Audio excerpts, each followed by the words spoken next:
चले समझें इसको। देखें, सरकार के पास दो प्रकार की फंड या नीतियां हैं जहां पैसा जमा रहता है। एक होता है कंसोलिडेटेड फंड, जिसे कहते हैं संचित निधि। दूसरा होता है कंटेंजेंसी फंड, जिसे कहते हैं आकस्मिक निधि। कंसोलिडेटेड फंड का उल्लेख संविधान के अनुच्छेद 266 में है और आकस्मिक निधि का उल्लेख संविधान के अनुच्छेद 267 में है। तो ये दो निधियां होती हैं, एक संचित निधि और एक आकस्मिक निधि। आप इसको ऐसे समझिए, जैसे संचित निधि को, जैसे आपका जो मेन अकाउंट है उसी को कहते हैं अपन क्या, संचित निधि। मतलब सरकार का जितना भी आय है या जितना भी व्यय है वो सारा आय व्यय काय से होता है, संचित निधि से। जितना भी टैक्सेशन की प्राप्ति, करों की प्राप्ति है, ये सब इसी में जमा होता है। और यदि खर्च करना है तो इसी से सारा पैसे का क्या होता है, व्यय भी होता है। लेकिन संचित निधि से पैसा खर्च करने के लिए प्रस्ताव रखा जाता है, कहां पे, संसद में। और उस प्रस्ताव को कहते हैं विनियोग विधेयक। क्या कहते हैं इसे, विनियोग विधेयक। एक प्रस्ताव है, इसका उल्लेख संविधान के अनुच्छेद 114 में किया गया है। किसमें किया गया है, 114 में। विनियोग विधेयक और कुछ नहीं, हमें किस लिए पैसा चाहिए ये संसद में सरकार को बताना पड़ता है। और जैसी विनियोग विधेयक हुआ पारित, पैसा पहुंच जाता है किसके पास, सरकार के पास।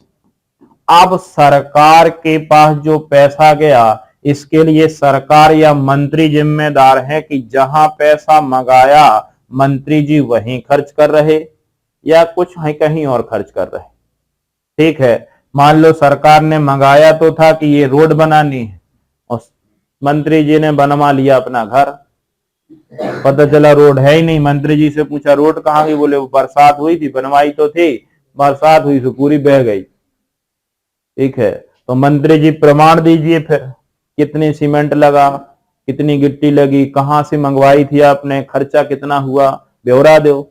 तो मंत्री जी पैसा खर्च करने के लिए बिल्कुल फ्री हैं, कोई रोक नहीं सकता। लेकिन यदि मंत्री जी गलत तरीके से पैसे की जांच खर्च कर रहे हैं तो समय समय पे इसकी राष्ट्रपति के आदेशानुसार जांच की जा सकती है। थोड़ा बहुत की अलग बात है, तुम पूरा ही खा गए, 200-400 करोड़ रुपए खा गए, तो फिर इसके लिए जांच के लिए होता है सीएजी। कौन होता है, इसे कहते हैं नियंत्रक एवं महालेखा परीक्षक। तो आगे हम सीएजी पढ़ाएंगे। अब सीएजी के कार्य में देखो, बिल्कुल सिंपल लाइन लिखी है, सीएजी का मुख्य कार्य है संचित निधि से खर्च किए जाने वाले पैसे की जांच करना। बिल्कुल यही लाइन है। तो अब पैसा सरकार के पास आया, मंत्री जी के पास आया। भाई सरकार के पास मतलब कौन से मंत्रालय को दिया गया, गृह मंत्रालय, रेल मंत्रालय, वित्त मंत्रालय, और उनके जो मंत्री हैं वो खर्च करेंगे। वो मंत्री ने गलत खर्च किया और बार बार इसकी क्या हो रही है, लोग शिकायत कर रहे हैं, और शिकायत हुई तो फिर सीएजी क्या करेगा, जांच। सीएजी जांच करने के बाद अपनी रिपोर्ट देता है किसको, महामहिम राष्ट्रपति को, कि आपने 500 करोड़ दिया था, 100 करोड़ खर्च हुआ, 400 करोड़ का पता नहीं कहां गया, मंत्री जी बताएंगे कहां गया। अब हो सकता है राष्ट्रपति इसको भेज दे कहां पे, संसद में। संसद में चर्चा होगी कि मंत्री जी वो 400 गए कहां, जी तो बताओ। बंगला बनवाया, गाड़ी खरीदी, पड़ोसी को दे दिए, जमीन जायदाद ले ली, तो सदन में अब मंत्री जी तौलिया लेके जाएंगे क्योंकि पसीना मारने वाला है। क्या बताएं कहां गए 400। अब सबके सामने लाइव टेलीकास्ट चल रहा, मंत्री जी क्या बताएं। यानी सीधे सीधे इसका मतलब मंत्री जी ने क्या किया है, घोटाला। और यदि मंत्री जी जवाब नहीं दे पा रहे तो फिर धीरे से प्रधानमंत्री के देंगे इसका इस्तीफा लो। ठीक है, और इस्तीफा ले लिया जाएगा और पीछे सीबीआई आएगी, सीबीआई इन्हें गिरफ्तार कर लेगी। सीएजी कभी गिरफ्तार नहीं करती, सीएजी का काम है केवल पैसे की, सीबीआई उठाएगी और अंदर कर देगी। ठीक है। अब मंत्री जी वहां बताएंगे गया कहा। पता चला मंत्री जी 2 साल से अंदर है। कितना पैसा? 400 ने कहा नीलाम कर दो घर। घर बेच दिया, कारें बेच गई, बंगला बेच गया, लेकिन सरकार 400 करोड़ तो लेगी। इसलिए कहते हैं कानून के हाथ बड़े लंबे होते। जब तक कानून के पचड़े में नहीं पड़े सो ठीक है, लेकिन जिस दिन कानून ने आपको इंटरफेयर किया तो ये समझो कि घर भी नीलाम करवा सकता है, आपके बैंक के खाते खुलवाए जा सकते हैं, और तो और बैंक में स्थित लॉकर भी खुलवा सकता है सरकार। और कोई गुंडा नहीं है दुनिया में कि आपका बैंक अकाउंट खुलवा ले, आपके बैंक के लॉकर खुलवा ले, कितना भी बड़ा गुंडा रहा है, लेकिन सरकार वो गुंडा है कि जो आपके बैंक लॉकर का विदेश से उठवा लेगी।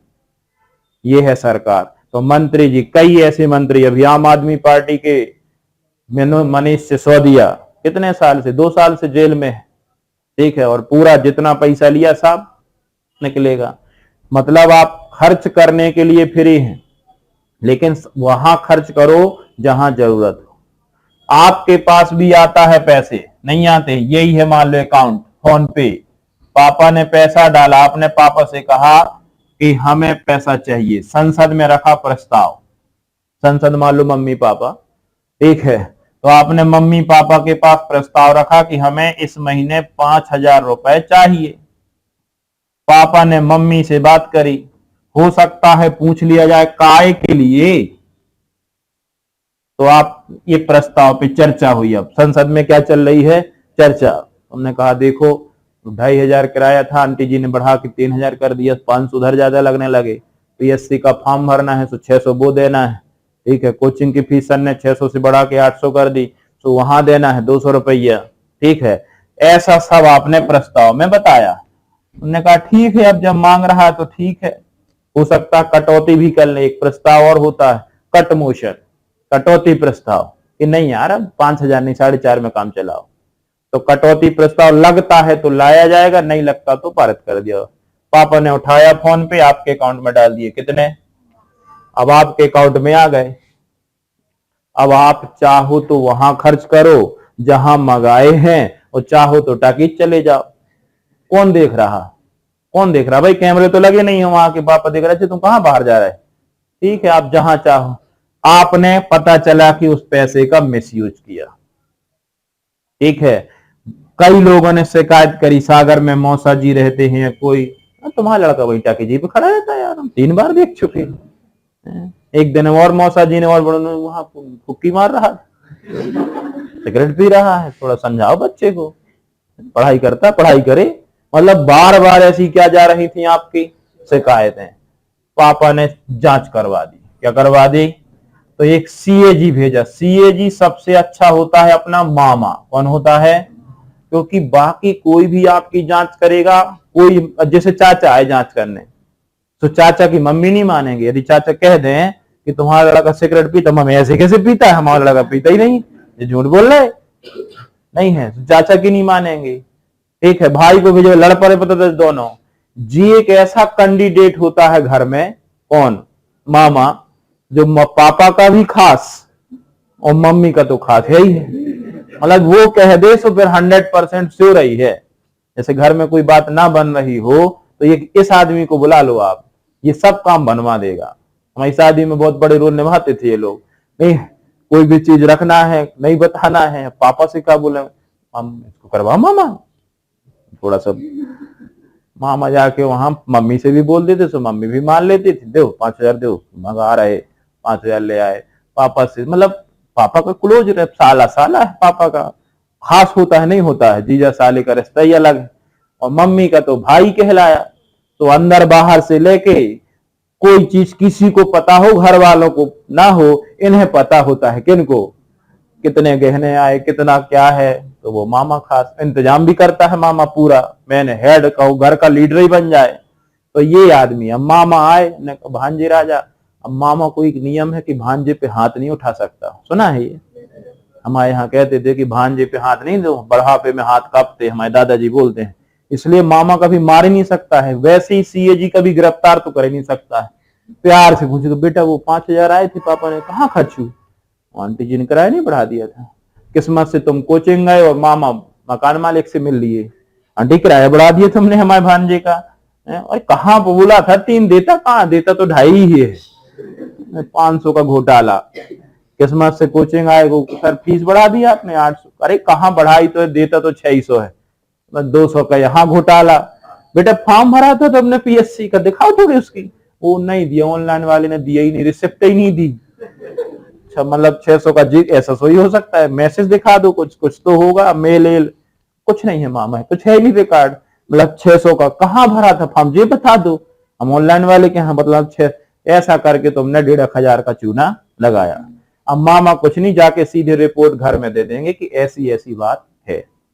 अब इस पे 2 हो सकता है, या तो घर वाले आपको समझा दें कि बेटा सुधर जाओ, ठीक है, अन्यथा मंत्री पद समाप्त करवा देंगे, तो या तो समझा देंगे। और तुमने फिर भी नहीं माना तो एक दिन भेजे चाचा को, बड़े भैया को, एक काम दो, ट्रैक्टर ले जाओ या ऑटो ले जाओ और जितना सामान है ये सब उठा के रख लो घर में, और कल से जो ये ट्रैक्टर रखा तो इन्हें भेजो खेत। तो अब जी पढ़ाई ना करें, ये क्या करें, कल से खेती करें। तो मंत्री पद गया, अय्यास जो यहाँ कर रहे थे वो अय्यासी गई, और कल से पता चला सुबह शाम के 7 से लेके और शाम के 7 तक कहां पर भैया राजा खेत में खेती करवा रहे हैं। ये होता है संचित निधि। संचित निधि समझ में आ गई। वैसे आपके पास भी, आपके पास एक और जेब होती है, अगली होती है आकस्मिक निधि। कौन सी निधि? ये होता है आर्टिकल 267। ये किसके तहत था? 266। आपके पर्स में एक और अंदर पॉकेट होती है, पर्स के अंदर एक और पर्स, वो पैसे किसी ने दे दिए, मान लो भैया के ससुराल गए थे, 1000 मिले टीके में, अब वो खर्च संचित निधि थोड़ी कहलाई, वो आपके पर्सनल कहलाए। आ रहे थे, आते आते बड़े भैया ने पीछे से पकड़ा दिए 500, वो संचित निधि नहीं कहलाई, वो आय नहीं कहलाई, वो हमारे पर्सनल हो गए। ऐसे 2-3 हजार रुपये जुड़ गए, तो आप वो पॉकेट में नहीं रखते, पॉकेट की और अंदर दबा के रखते हैं। वो खर्च वाले थोड़ी हैं, खर्च करने के लिए हमें कहां से चाहिए, वो हमारी कौन सी निधि कहलाई? आकस्मिक निधि। इसी प्रकार सरकार की भी आकस्मिक निधि होती है। यदि सरकार को कोई अर्जेंट अति आवश्यक कार्य के लिए पैसे की आवश्यकता है और उस समय संसद का सत्र नहीं चल रहा, भाई पैसा दे सकती है संसद, लेकिन सत्र ही नहीं चल रहा, बैठक ही नहीं चल रही। जब बैठक नहीं चल रही तो पैसा आएगा कहां से? अब आपको अर्जेंट चाहिए, पता चला कि अचानक बिहार में बाढ़ आने के कारण 100 लोग मारे गए, हमें तत्काल उन्हें 500 करोड़ राहत के लिए भेजना है, आज ही भेजना है। और अब हम सरकार कह रही 500 करोड़ भेजना है, संसद सत्र चल नहीं रहा, पता चला ये 10 दिन बाद शुरू होना है या 20 दिन बाद होना है, तो हम 20 दिन तक क्या कहें उन्हें, कहें बह जाने दो, दे देंगे 20 दिन बाद, उन्हें तो आज चाहिए पैसा। तो सरकार के पास होती है कौन सी निधि? इसमें माननीय प्रेसिडेंट, कौन? राष्ट्रपति अपने क्या करता है? हस्ताक्षर, और पैसा दे देती है किसको? सरकार को, कि जाओ खर्च कर दो, अर्जेंट चाहिए। उनने हस्ताक्षर किए और राष्ट्रपति ने दे दिए सर। अब सरकार इस पैसे को तत्काल क्या कर लेती है? खर्च। लेकिन जैसे ही संसद सत्र चलेगा इस खर्च पर चर्चा होगी, कितना खर्च हुआ सरकार बताएगी, और संचित निधि से पैसा ट्रांसफर किया जाएगा किसमें? आकस्मिक निधि, यानी यह फुल रखी जाएगी। ये वो पैसा है जो रिजर्व रखा जाता है, खर्च नहीं होता है। मान लो हमारी तबीयत खराब हो गई, अब हॉस्पिटल में एडमिट है, अब तक देखा अकाउंट फोन पे से 0 है, अब डॉक्टर ने कहा 4000 लगने, अब कहां से दे रहे? तो अपने जो रखे थे पैसे वो तत्काल निकाल के और खर्च कर दिए, और घर वालों से कहा उधारा लिए 4000 भैया से लिए क्या, किसी से, अंकल से। मतलब जैसे ही आपके पास आए तो सीधे ट्रांसफर हो जाए, काय में? आकस्मिक निधि में, क्योंकि ये खर्च वाला नहीं था, ये हमारा पर्सनल पैसा था, तो वो कहलाई। लेकिन जरूरत पड़ी तो आपने यूज कर लिया, जैसे ही पापा के पास अकाउंट में आया तत्काल आपने वहां 5000 फिर मंगवा लिया। ये कौन सी निधि कहलाई? आकस्मिक निधि। दोनों निधियां समझ में आई, एक संचित निधि और एक आकस्मिक निधि। लिखो दोनों को।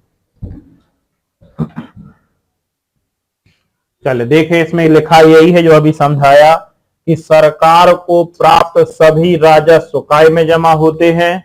संचित निधि में, और सभी खर्च भी काय से होते हैं?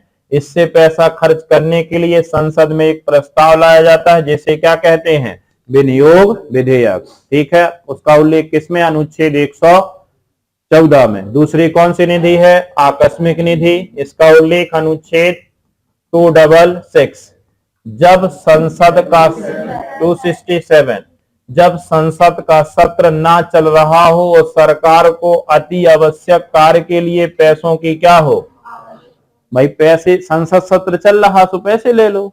अब पता चला कि हमें पैसे चाहिए, बैंक बंद है, और पता चला 5 दिन तक बैंक बंद रहेगा, पैसे आए तो आए कैसे, तो उन्होंने कहा मैं 5 दिन का वक्त चाहिए। उस दौरान तब राष्ट्रपति अपने हस्ताक्षर कर आकस्मिक निधि से पैसा सरकार को दे सकता है। इसमें एक बजट रखा जाता है, लगभग वर्तमान में शायद 500 करोड़ था, बढ़ा दिया है कुछ, तो ये निश्चित पैसा रखा जाता है कि ये अकस्मात कभी जरूरत पड़ी तब इससे खर्च करेंगे। ठीक है, तो दे दिया। किंतु संसद सत्र प्रारंभ होने के बाद संचित निधि से पैसा आकस्मिक निधि में क्या किया जाता है, ट्रांसफर, मतलब इसे फुल रखा जाएगा, जरूरत पड़ने पे यूज कर लो। जैसी सत्र चले बता दो कि भैया ये खर्च होगा, इतने पैसे दो, तो उन्होंने फिर से संचित निधि से पैसा किससे ले लिया।